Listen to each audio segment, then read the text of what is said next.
anaweza kulogwa asilogeke. Naona hamnielewi. Anaweza kurogwa lakini asilogeke. Akilogeka analo tatizo. Jamani, tuwaombee waliologwa eti Nauliza wazee, tuwaombee waliologwa?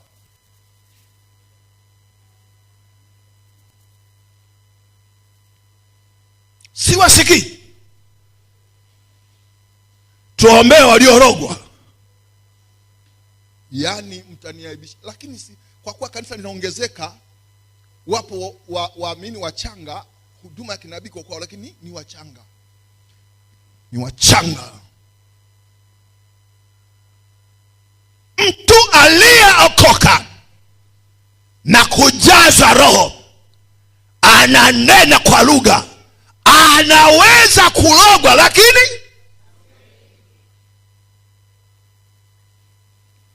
pepo wanaweza kumvamia lakini hawakai.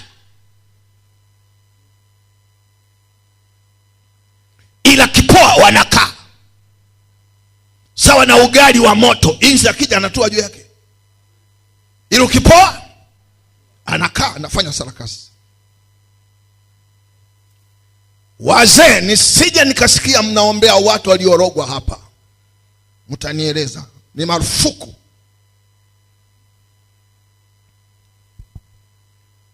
Kama mtu amerogwa, ni yeye mwenyewe amefungua mlango akafunge. Akafanya nini?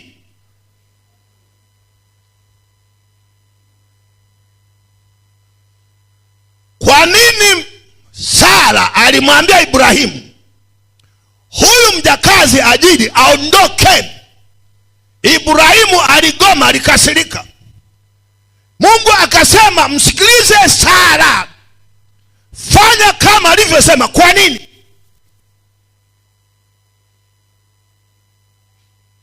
Nauliza kwa nini? Sema kwa nguvu. Mbona unasema kama umefunga? Jamani, muda bado. Leo nina kazi kubwa sana. Nani alifungua mlango? Ndiye aliyemshawishi Ibrahimu amuone mfanya kazi. Yeye ndiye alichangia. Kwa ilikuwa ni kazi ya Sara kutengeneza. Alimuingiza Sara kwa Ibrahimu. Ilikuwa lazima mtoe Sara kwa nani? Kwa Ibrahimu.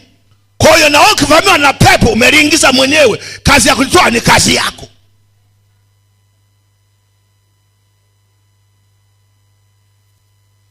Ninadhani kuanzia Jumapili na juma linakuja tutakuwa na Pasaka, si ndio? Nafikiri mchungaji tutakuwa na mgeni hapa. Tutakuwa na mgeni mwangalizi. Kuanzia Ijumaa, Jumamosi, Jumapili tutakuwa na mgeni. Lakini baada ya hapo mnisikilize. Kama huna shughuli yoyote, Jumapili uwae saa 2 uwe hapa kwenye maombi na maombezi na kumsikiza Roho Mtakatifu, na kwaya zitaimba zote. Tumsikilize Roho Mtakatifu. Wazee, tafadhali, kuanzia sasa matangazo kwa ufupi, mikazo kwa ufupi. Hii saa mtengeneze hii saa. Kuna muhimu sana. Mkichemuka kumbe mtu umeenda. Hii saa ifanye nini? Wazee, hamnijibu, mnaniangalia tu. Ndio, ifanye kazi saa. Kama jumbe zimeisha, ibada mwisho saa ngapi?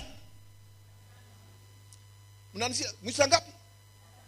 Na muwai wanakwaya, mkichelewa bora mshinde. Muna vitu vyenu. Kwaya zitaimba, kila kitu kitadendeka, maombezi, isipokuwa kama utendaji wa Roho unaendelea. Nakumbuka kuna mahali nikasema Mungu ana uwezo wa kuongea kila siku 100 kidogo. Anayo. Na ilitokea kweli. Ilitokea. Kwa hiyo mwambie mchungaji, tulikuwa na maandiko hapa.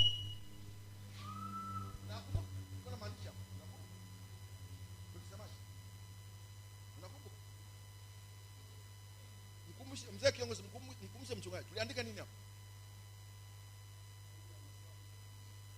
Nimesema ninyi mseme huko, nimesema kule. Tuliandika mchungaji hapa, tuliandika nini? Maombi masaa, sio saa. Kwa hiyo hapa taandika ni maombi na maombezi. Tunalenga kwenye kuomba Mungu masaa. Wanakwaya mtaongoza kwa maombezi. Kila naimba atahusika kuombea wagonjwa. Natamani sana waje wenye mapepo. Waje wenye mapepo. Maana ukimgusa mwenye pepo ambaye uko vibaya, linakutandika ama linakufaa mwenyewe.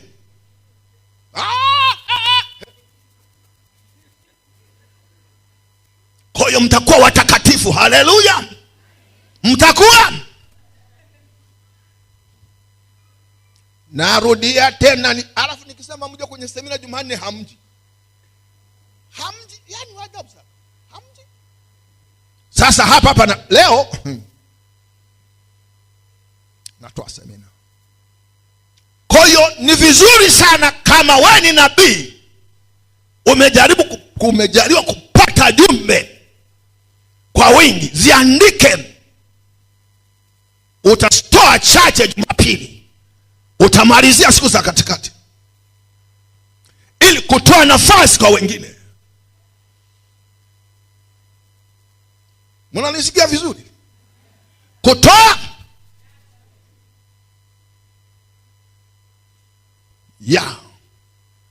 alafu mnaosimamia vipindi vya kushuhudia kutoa jumbe, elimisha watu wengine ni wageni, walikotoka hawajafundishwa. Mnasikia? Akisimama hapa elimisha pia kwamba mtu akisimama hapa asile muda sana kwa ushuhuda wake, unajua kulia. Ukisimama hapa, huyu mtu anakumbuka alikotoka, anakumbuka Mungu alimtendea.